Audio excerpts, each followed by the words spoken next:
you might find it useful if I told you a little bit about myself.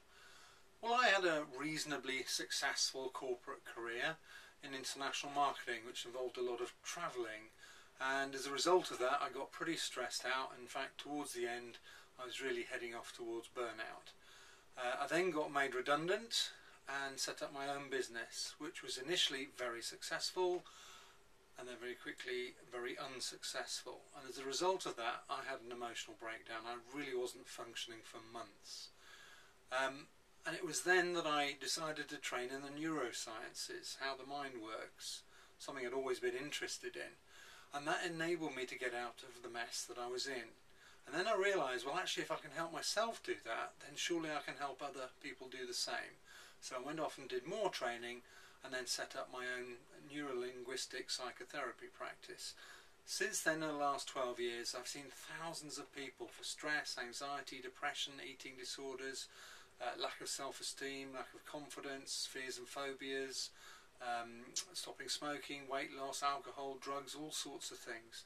I'm incredibly privileged to have had that experience, and it's given me so much knowledge in how the mind works and how we live our lives.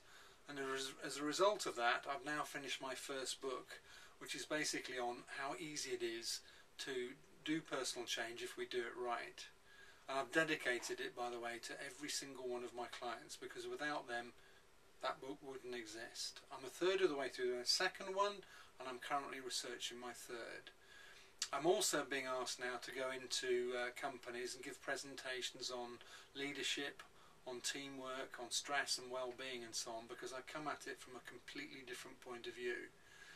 I'm also working with a charity in Essex called Signpost. They work with people who've been either made redundant or very simply who are unemployed. And I present to them and coach them on self-esteem, because it's ever so easy to assume that once you're on, you've been made redundant or you're unemployed, then you're on the scrap heap. And it's great to see people turn their lives around when they start to believe in themselves. Now, as well as helping people empower themselves, I'm also very passionate about skiing, about rugby, about music, principally dance music and folk music, and a huge fan of music festivals, a bit of a hippie on the quiet. I'm also very lucky to have an incredible wife and 3 amazing daughters who not only take my breath away, but keep me young and keep me on my feet.